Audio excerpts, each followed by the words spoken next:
Dios les bendiga, Dios les guarde. Aún estamos en Navidad y podemos aún cantar y celebrar. Alegría. Oh, si nació con virtud ese niño llamado el Mesías, que ha venido a este mundo la luz, luz radiante que nunca se apaga y que nunca apagarse podrá.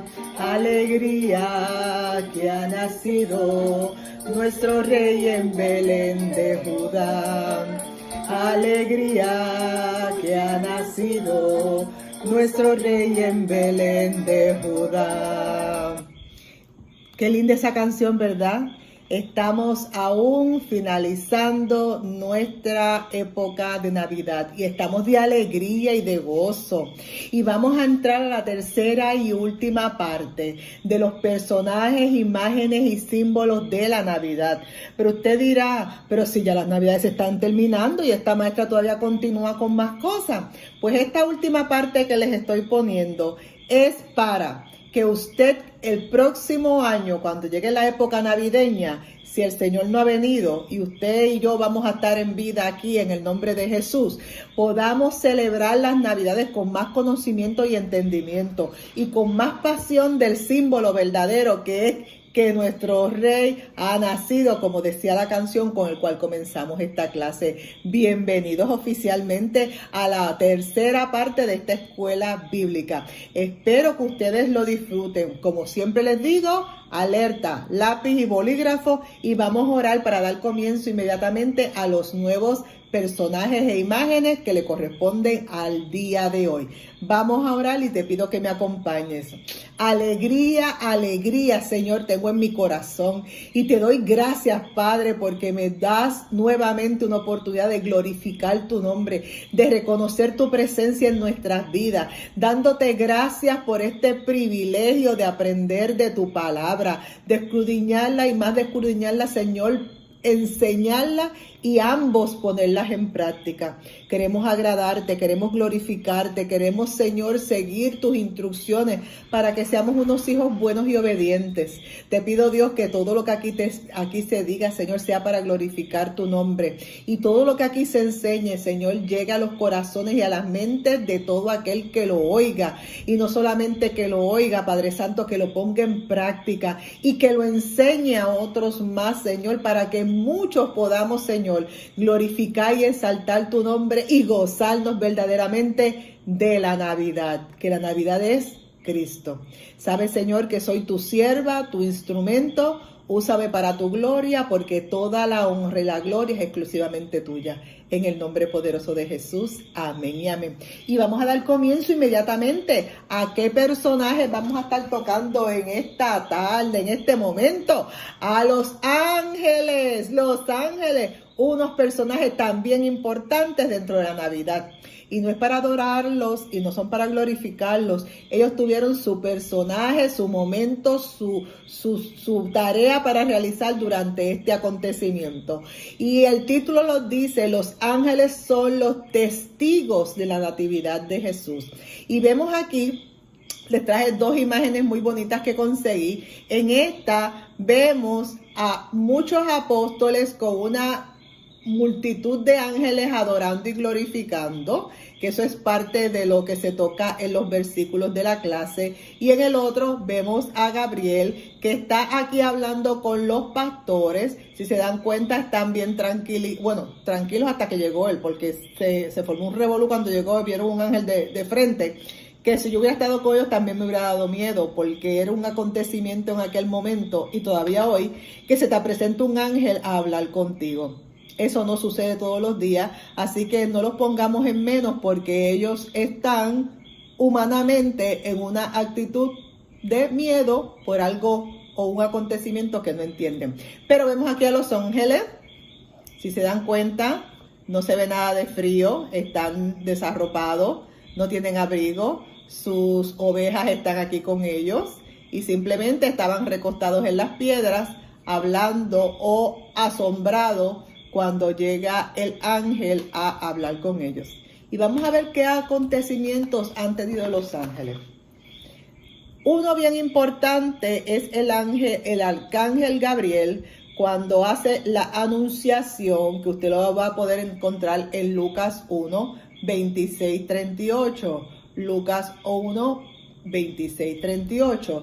Y el ángel Gabriel en aquel momento le anuncia a María que estaba desposada con José, y le indica de que va a concebir un hijo y que va a ser la madre del Hijo de Dios.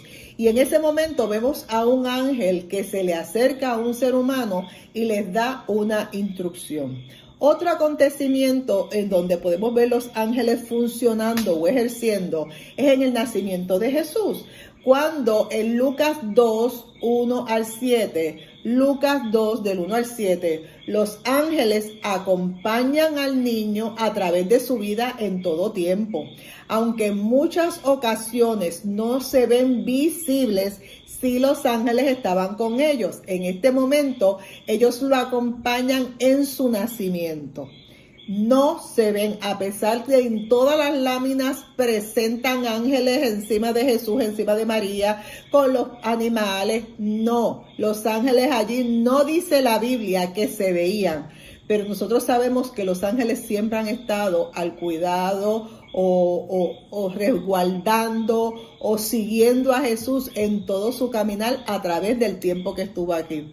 Lo vemos que cuando llegó el final de los 40 días del ayuno, dice que los ángeles le sustentaban. Aún en el Getsemaní, un ángel lo acompañó. O sea que vemos en muchos momentos bíblicos donde los ángeles aparecen al lado o alrededor de Jesús, ayudándolo o sustentándolo. Y aquí lo podemos ver que indica en Lucas 2, 1 al 7, que durante la natividad estaban los ángeles en ese nacimiento. También los ángeles y los apóstoles estuvieron en conjunto, porque vemos en la escena de la natividad, como vimos en Lucas 2, 8, 14, Lucas 2, 8, 14, que dice que estaban los pastores apacentando a sus ovejas y se le presenta este ángel a hablar con ellos y a decirles las noticias de gran gozo, que les ha nacido un Salvador. Ellos están muy tranquilos, hablando entre ellos, apacentando sus ovejas, y en esta escena aparece el arcángel Gabriel. En la natividad hay muchos frescos o muchos cuadros o muchos retratos o mosaicos donde enseñan estas imágenes, donde se ven a los pastores cuando los ángeles se acercan, como las dos primeras láminas que yo les enseño. Hubo un fresco muy importante. Fresco, cuando hablo de fresco, es una pintura en específico, donde se detalla. No la pude traer porque cuando la traté de imprimir no salía a relucir los colores como se veía en internet y los detalles, pero en ese fresco me encantó, que se llama La Natividad, y fue en el año hecho en el 1470 al 75 por Piero della Francesca. Hizo una pintura exquisita. Si ustedes pueden, entren por internet y busquen eso, La Natividad de Piero della Francesca. Miren el nombre aquí, para que vean esa pintura espectacular, preciosa. Y en esa pintura vemos diferentes jerarquías y diferentes posiciones de ángel como si ellos estuvieran en ese momento del nacimiento. Van a ver ángeles arrodillados, que indican, y estaban con unas ropas blancas, y en sus ropas decían Santo, Santo, Santo, que ese es el canto de los serafines. Así que podemos entender que en esa pintura, esos que están diciendo Santo, Santo, son los serafines, porque está escrito en su ropa. Hay otra manada o otro grupo de ángeles que tenían coronas que representan querubines. Hay otra manada de ángeles con vestimentas blancas que los identifican los estudiosos como si fueran los diáconos que están al servicio de lo que está aconteciendo allí. Y hay otros ángeles con vestiduras azul, identificando como que son los diáconos. Así que vemos una alta jerarquía de ángeles en ese fresco, en esa pintura del 1470 al 75 que se llama la Natividad. Y eso ahí lo que demuestra es la magnitud de toda la jerarquía de ángeles que estaban presentes a ese momento histórico importante y sublime del nacimiento del Hijo de Dios en la tierra. Todo indica que todas estas altas jerarquías bajaron a estar pendientes y ser partícipes y ser presentes del nacimiento de Cristo Jesús basado en esa pintura. También los ángeles aparecen todo el tiempo en la Natividad. Vemos la presencia divina de ángeles en la Natividad, como les dije, en pinturas, en pesebre, en postales, en todo dibujo siempre ponen ángeles, como les enseño, déjame enseñárselos aquí. Como les enseño, aquí está el pesebre y ven ángeles alrededor. Vuelvo y les repito, no necesariamente estos ángeles estaban visibles, pero los ángeles han estado rodeando a Cristo desde el principio hasta el fin, mientras Él estuvo recorriendo nuestra tierra. También podemos entender que los ángeles, el propósito que ellos tuvieron es el de servicio, como lo tienes tú y como lo tengo yo. Nuestros ángeles están al servicio nuestro y nos pueden ayudar según la instrucción que el Padre les dé, la instrucción que le dé el Hijo o la instrucción que le dé el Espíritu Santo, para que ellos obren a favor de nosotros en diferentes circunstancias. Esto no quiere decir que usted y yo ahora le vayamos a pedir a los ángeles.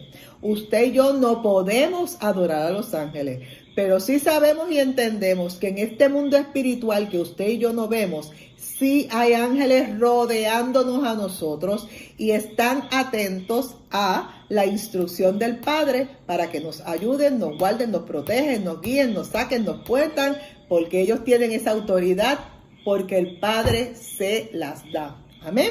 Así que entendemos que los ángeles siempre han estado detrás, alrededor, acompañando a Jesús, y que nosotros también, gracias al Padre, los tenemos para nuestro servicio.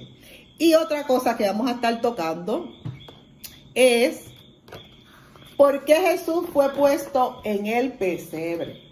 La gente siempre hablan del famoso pesebre. Y qué bueno, y le doy gracias al Señor porque seguí buscando.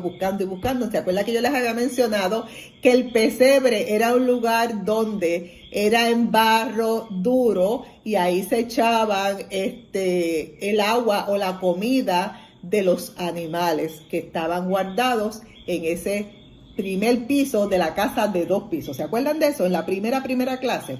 Pues al fin, gloria a Dios, la maravilla del internet les consiguió un pesebre del antiguo tiempo. Ven que es una pieza sólida, puede ser en hierro tallado, pero puede ser hecho en barro.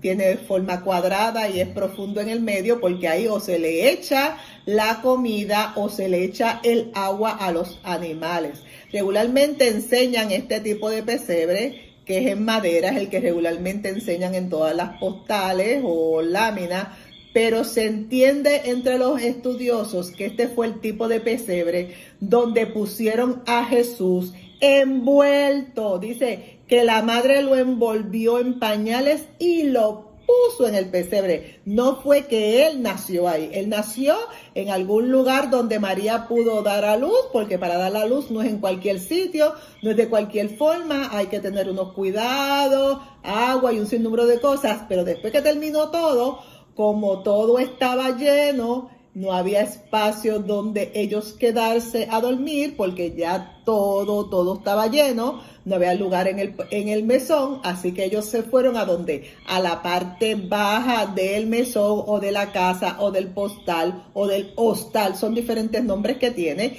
Ellos se van al primer piso, que es donde los dueños de la casa guardaban sus animales por la noche, y ahí María, después que ella había dado a luz, guardó y puso a nuestro Señor en el pesebre. ¿Y por qué fue Jesús puesto en un pesebre? Como les dije ahorita, Él no nació en el pesebre, porque esto es un comedero para animales. Pero una vez que Jesús nació, lo pusieron en el pesebre envuelto en pañales, como dice la palabra. Dice la palabra en Lucas 2, 1, 5. Lucas 2, 1, 5. Y la voy a leer. La madre de Jesús, María, estaba embarazada. Se vio obligada a viajar a la ciudad de Belén con su esposo José para que su familia pudiera ser contada en un censo de todo el territorio romano. Pero dice en Miqueas 5:2, Miqueas 5:2, esto cumplió la profecía de que el Mesías nacería en esa ciudad. Y la palabra dice en Miqueas 5:2, pero de ti, Belén Éfrata, pequeña entre los clanes de Judá, saldrá el que gobernará a Israel. Sus orígenes se remontan desde la antigüedad a los tiempos inmemorables. Jesús tenía que nacer en Belén, porque la profecía decía que el Mesías iba a nacer en Belén, que era en la ciudad pequeña, era como quien dice, la que nadie la tenía en cuenta, y ahí era que tenía que nacer Jesús. Por eso es que él sale del sitio donde vivía con José, María sale con él y llegan a Belén porque allí era que se tenía que cumplir la profecía. También dice en Lucas 2:7, Lucas 2:7, algún tiempo después que llegaron, María dio a luz, o sea, no inmediatamente que llegaron a Belén. Pueden haber llegado y un tiempo después. ¿Cuánto tiempo? No sabemos si fueron días, si fue una semana, si fueron 2, un tiempo después. Llegó el momento del parto de María. La Biblia nos dice que la razón por la que María puso a Jesús en el pesebre fue porque no había lugar en ellos en la posada. Recuérdense que les dije que la posada es como si fuera un hotel, como si fuera una casa de 2 pisos, como si fuera un hostal, como si fuera una casa de 2 viviendas, dependiendo de lo que fuera, eso es una posada.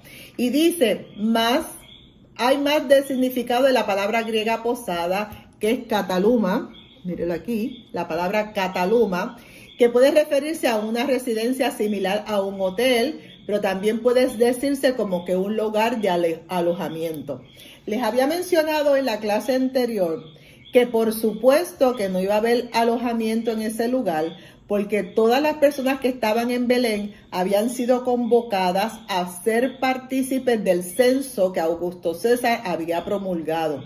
Y por ende, los lugares donde había espacio o cama o cuarto para quedarse, regularmente se le daba a quién, no al que primero llegara, se le daba al que primero pagara. Y usted y yo sabemos que María y José no eran de una familia pudiente, así que como había mucha gente en ese lugar por causa del censo, no había espacio para María y José tener un cuarto, como quien dice, privado, para ella estar cómoda y poder tener su hijo.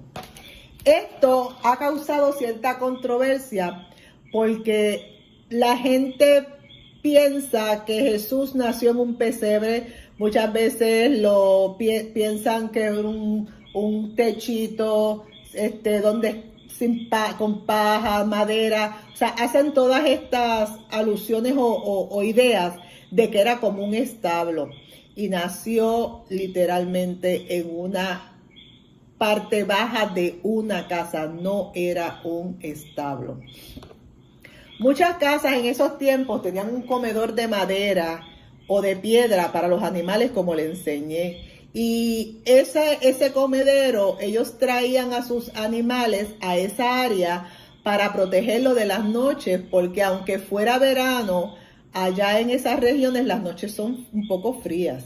Y ellos pues para no tener el animal a aquellos que podían, porque vimos que los pastores tenían a sus ovejas en el campo, pero aquellos que podían traían cierto tipo de animal a esa área para cuidarlo.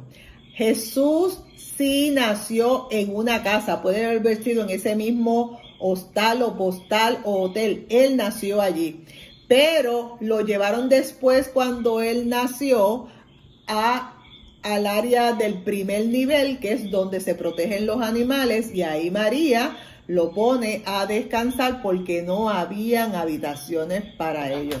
Qué triste que en aquel tiempo una mujer recién parida no le toman en cuenta como hoy en día, ¿verdad? Que todo lo que las mujeres embarazadas los protegen, las guardan, primera fila, asiento y todo, pero en aquel tiempo no. El que tenía dinero pagaba cuarto y tú, si no tenías, no podías pagarlo. Pero de todas maneras, la palabra se tenía que cumplir y Jesús tenía que nacer en un pesebre. Independientemente de la ubicación en Santa del Nacimiento donde estuvo Jesús, la primera cama que tuvo nuestro Señor Jesucristo fue un pesebre y nació entre los animales, ¿sí? Y los primeros visitantes fueron los pastores humildes que estaban en el campo. Así que si ellos hubieran estado en otro lugar de más prestigio o de más privacidad, no se hubieran cumplido de que animales hubieran estado a su alrededor y los visitantes del campo hubieran llegado donde él, que eran los pastores. Este humilde rey, aleluya, crecería y daría sacrificio por su vida en la cruz por ti y por mí. Y ahí demuestra que siendo Dios, que siendo rey, se fue a un lugar sumamente humilde, nació en un lugar de pobres, para no exaltarlo, para no sentirse que la gente pensara, pues es un rey. No, él estuvo en un lugar tal vez peor que donde estás tú y donde estoy yo. Así que vemos que ese pesebre es el símbolo de la humildad. O sea, él se despojó, dice la palabra, se despojó hasta lo sumo. Y no escatimó ser Dios y se hizo hombre, y no solamente hombre de palacio. Fue un hombre que comenzó y nació en lo más humilde para poder tú y yo sentirnos conformes como hicieron los pastores, de llegar ante su presencia para adorarlo. Así que qué bueno que tenemos acceso a un rey que es humilde y no se siente más importante y no se siente más grande que tú y que yo. Aleluya por eso. Vamos a ir a otro símbolo de la Navidad. Y ahora ustedes dirán, ¿y la maestra va a traer un árbol de Navidad al final de la Navidad? Sí, se lo estoy trayendo al final. ¿Ustedes saben por qué? Para que el año que viene, cuando usted vaya a montar ese árbol de Navidad, cada cosa que usted ponga en ese árbol, piense lo que significa, lo que simboliza dentro de la Navidad. Y vamos a ver cuál es el significado o el sentido del árbol de Navidad.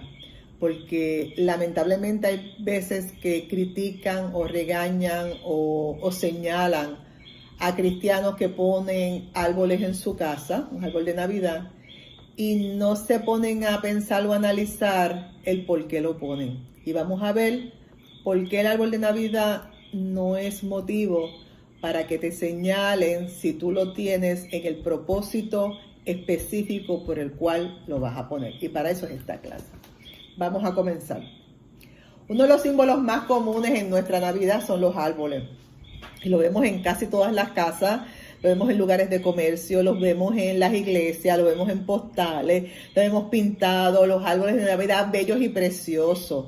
Hace poco yo le pasé a mucha gente un video de árboles en el mundo entero, unos árboles espectaculares, preciosos, porque el árbol es un símbolo de felicidad y de fiesta.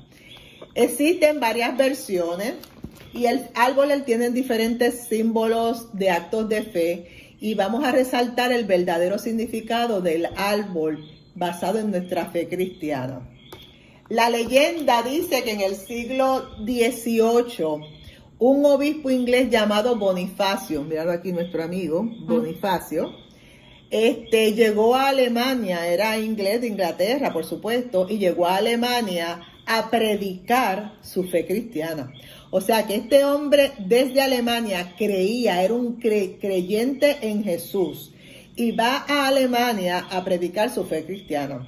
Pero allí se topó con que allá había muchas culturas y muchas creencias de tradiciones, y se le hacía bien difícil evangelizar al alemán. Porque durante el invierno ellos ofrecían sacrificios al dios trueno en un árbol. Cogían un árbol y ahí hacían sacrificios porque consideraban que ese árbol era sagrado y adoraban al dios trueno. Este Bonifacio, que saben que fue allá a Alemania a evangelizar, a predicar la fe, en su intento de evangelizar, pues se puso a pensar qué yo hago con esta comunidad, cómo yo llego hasta ellos, qué yo reemplazo de lo que ellos conocen y los reemplazo por lo que yo quiero presentarles. Y dice la palabra que aprovechó de que un rayo derribó el árbol del Dios que ellos utilizaban, como que era santo. Y Dios es maravilloso. Hubo un rayo que rompió y destrozó ese árbol. Ahí aprovechó entonces el obispo Bonifacio y coge otro tipo de árbol para como señal de que este es el árbol de Dios. Hacen una analogía, en otro sitio que estaba leyendo, hacen una analogía de que estaba el árbol del huerto del Edén, ¿verdad?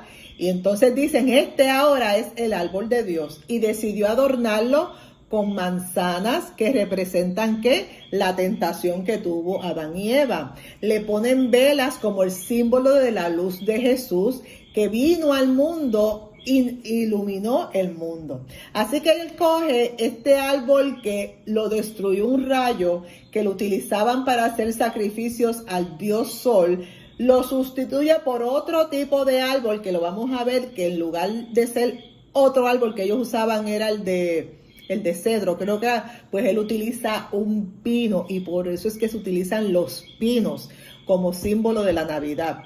Así fue que los alemanes en aquel tiempo comenzaron a cambiar su cultura a la cultura cristiana, sus costumbres paganas a las costumbres cristianas, indicando que el árbol que estaba ahí era el árbol de la Navidad, que la Navidad no es otra cosa que el reconocer el nacimiento de nuestro Señor Jesucristo.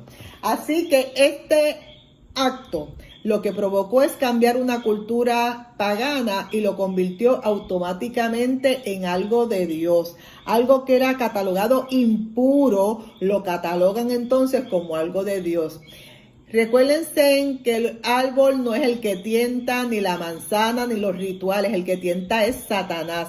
Es nosotros tener conciencia de qué es lo que estamos haciendo y para quién lo estamos haciendo. Y cada vez que usted ponga una bombillita, y cada vez que usted ponga una bolita en el árbol, y cada vez que usted le ponga un adorno, denle gracias a Dios porque nació en la época que nosotros celebramos Navidad. Otros expertos aseguran que no existe evidencia exacta de esta relación del árbol de Navidad con los rituales paganos. Pero mucha gente trae a colación esta situación. Así que es importante el que si es o no es, nuestra tradición se basa en el conocimiento de que nuestro Señor Jesucristo nació. Una decisión o acuerdo unánime que tienen todos es con relación a las luces que se le ponen al árbol. En específico en Alemania le ponían velas. Yo me acuerdo cuando yo era chiquita, hace tiempos atrás, y yo creo que algunos de ustedes la tienen que haber visto, en los árboles ponían unas velas que eran eléctricas y empezaban a botar unas burbujitas cuando se calentaban, cuando se caían se rompían y se hacían canto, pero eran preciosas y era imitando a las velas. ¿Por qué no ponían velas normales? Porque el árbol cuando se va secando, si hay velas normales, ¿qué produce? Que se queme el árbol de verdad. Así que ellos indicaban que estas velas que ellos ponían en aquel tiempo simbolizaban la luz del mundo que era Cristo. ¿Y por qué el árbol es pino en forma de pirámide? Porque ahí señalan las 4 personas de Dios, Padre, Hijo y Espíritu Santo, un pino. Así que, la forma piramidal, esas decoraciones, esos frutos, esas luces y la forma del árbol, aún la estrella que la vamos a tocar ahorita que simboliza, todo simboliza el nacimiento de nuestro Señor Jesucristo. Esta práctica se extendió por toda Alemania y de Alemania llegó a los Estados Unidos en el año 1700. Ustedes saben todo lo que pasa allá, que hay después en el Nuevo Mundo, ¿verdad? Y eso llegó a Estados Unidos con la primera ola de inmigrantes alemanes, ya cristianos creyentes, y por supuesto, a donde quiera que tú vas, traes tus tradiciones. Y ellos comienzan a traer las tradiciones del árbol de Navidad para la celebración de ¿qué? De sus Navidades. Otras versiones cuentan que los celtas en Europa comenzaron a celebrar con el árbol de Navidad el 8 de diciembre. Y que era el nacimiento del Fray, el dios Sol y de la fertilidad. ¿Se acuerdan que yo les dije que ellos tenían unos cultos paganos? Este era otro de ellos. Y colocaban adornos en ese árbol, ya que simbolizaba el universo.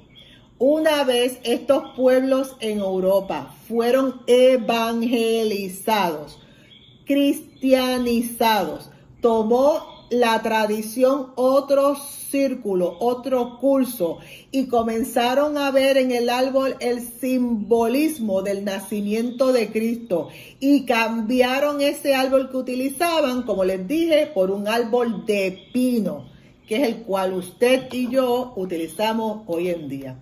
Y ahora voy a explicarle lo que simboliza cada cosa. El olivo, porque también se utilizaba, es el símbolo de la victoria. El ciprés tiene una forma que parece que apunta al cielo y simboliza la unión entre el cielo y la tierra. Pero el árbol de pino adoptó varios simbolismos más importantes que el mismo árbol ciprés. A diferencia de los demás árboles, durante el otoño y el invierno, los demás árboles se quedan sin hojas. En cambio, el pino permanece con sus hojas y aparenta como que no va a morir. Por eso lo utilizan como el árbol a usar durante la Navidad, porque es el árbol que tiene vida, que se permanece por más tiempo. Otra de las cosas que se ponen en el árbol de Navidad son las luces, las bombillitas que prenden y apagan. Pueden ser de un color, pueden ser multicolores. Usted decide qué forma y manera usted la quiere poner. Las luces simbolizan a Cristo. Cristo es la luz del mundo. Y todas esas bombillitas, los originales, los que la pusieron, los que pensaron en el árbol, para ellos cada bombillita simboliza la luz de Cristo, la luz del mundo y los rasgos y virtudes divinos que Él tiene para la humanidad. Cada vez que prende una bombillita es recordarte, Cristo nació, Cristo nació, Cristo nació. Eso simbolizan las bombillitas. Las esferas, las bolitas, que hoy en día las hay de cuánto color, de cuánta forma, de preciosas, caras baratas, plásticas, usted diga de lo que sea. Todas esas representan los frutos que hay en el árbol y quien vive es Cristo en el árbol. Recuérdense que en aquel tiempo, como les dije al principio, ellos lo que hacían es que ponían manzanas, porque manzanas primeramente ellos decían, antes la manzana tentó, ahora la manzana es alimento, es dada por Dios, y la ponían en los árboles. Como no ponemos manzanas, hay sitios que ponen hasta peras y ponen otros tipos de frutas, pero las peras, las frutas, todo eso se daña, pues hoy se utilizan las esferas o las bolitas. También simbolizan la alegría, la abundancia, la prosperidad en los tiempos en que estamos. Como dije, antes se ponían manzanas. Miren, estos tiempos de pandemia, cuando uno ve un árbol de Navidad, uno se sonríe, porque ve fiesta, ve alegría, ve esperanza.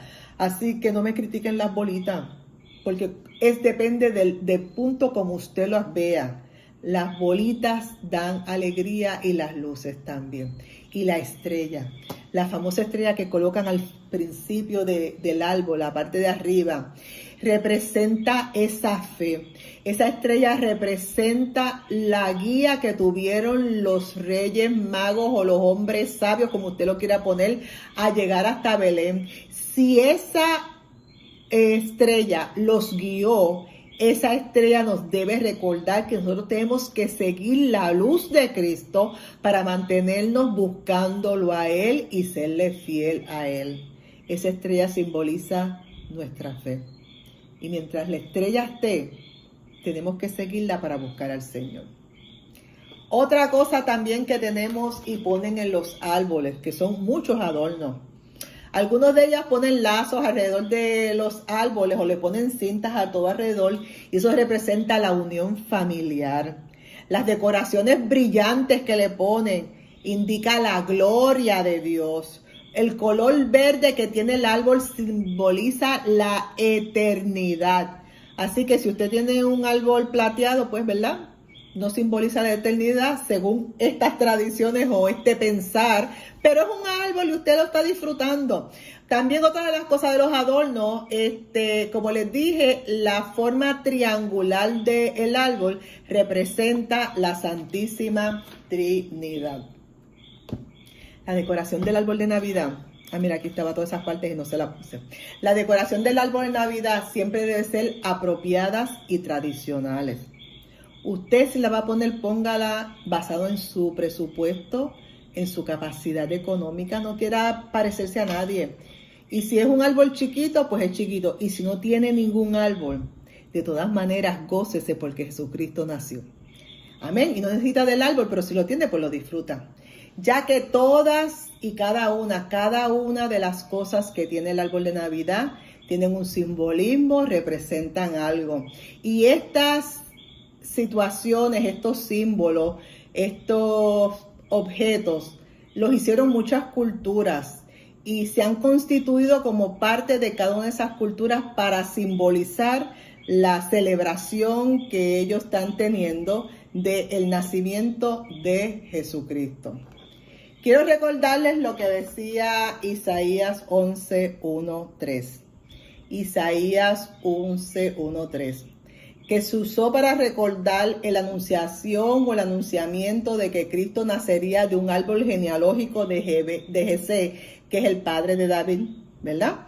Y dice el texto, y lo voy a leer: una rama saldrá del trono de Jesé, un brote surgirá de sus raíces, sobre él reposará el Espíritu de Dios, espíritu de sabiduría e inteligencia, espíritu de prudencia y de valentía, espíritu para conocer a Dios y para respetarlo y para gobernar según sus preceptos.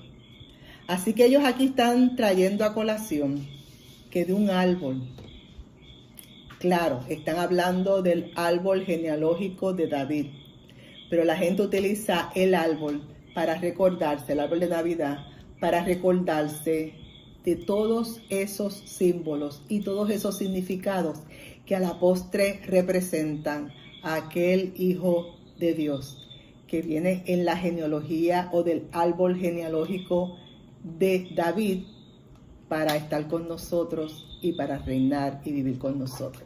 Amén. No podemos negar que para muchos el pino sea un simple adorno o un simple árbol, y es verdad. Pero para muchos más el árbol de Navidad puede ser un elemento que enriquezca, que dé alegría, que fortalezca, que dé esperanza a estas fiestas que nos recuerdan el nacimiento de Jesucristo. Vuelvo y les digo, el año que viene, cuando pongan su árbol, recuérdense de todos estos detalles. Y cada vez que pongan algo en el árbol, recuérdense de lo que simboliza. No podemos negar que para muchos el pino es un simple adorno, el árbol es un simple adorno, pero el árbol de Navidad per se puede ser un elemento que enriquezca estas fiestas y que nos recuerden el nacimiento de nuestro Señor Jesucristo. Así que celebra, gózate, disfruta con tu familia, porque el tiempo de la Navidad es para fiestar y para estar alegre. Y como pongo al final, Jesús, nuestro Jesús, es el motivo, es el propósito, es el regalo, es la fiesta, es la alegría de toda la Navidad. Desde principio hasta fin, Jesús es. Gózate, hazlo todo pensando en que todo es por Jesús, de Jesús y para Jesús. Enséñale a tu familia, enséñale a tus hijos, enséñale a todo el que está a tu alrededor los simbolismos de cada cosa. Cada cosa tiene un motivo. Y bien importante, recuérdate de compartir con tu prójimo. No simplemente con el que vive en tu casa, tus vecinos, tus compañeros de escuela, de trabajo. Aquel que tú te encuentras en la fila del banco, pagando en el supermercado. Si coges guagua, en la guagua o en el tren, no sé dónde tú estás. Estás en la parada de guagua, donde quiera que tú estés. Háblale a todo el mundo que la Navidad es Jesús, porque Él es el motivo, Él es el propósito, Él es el regalo, Él es la fiesta y la alegría. Y nada fuera si no está Jesús con nosotros. Así que hemos terminado con la clase de los personajes, símbolos de la Navidad. Y espero que hayas aprendido algo y para cuando vengan las próximas Navidades tengas conciencia y todo lo hagas pensando en que Jesús es el todo de la Navidad. Dios te bendiga y como siempre te digo, que Jehová te bendiga y te guarde, que Jehová haga resplandecer su rostro sobre ti y que tenga de ti misericordia, que Jehová alce sobre ti su rostro y ponga en ti y en todos los tuyos paz. Y terminamos y próximamente tendremos una nueva escuela bíblica y espero que pueda contar con la presencia de ustedes en la misma. Dios les bendiga y gracias por recibirme en su casa. Y espero que en estas Navidades lo hayan pasado bien. Dios te bendiga. Amén. Hasta la próxima.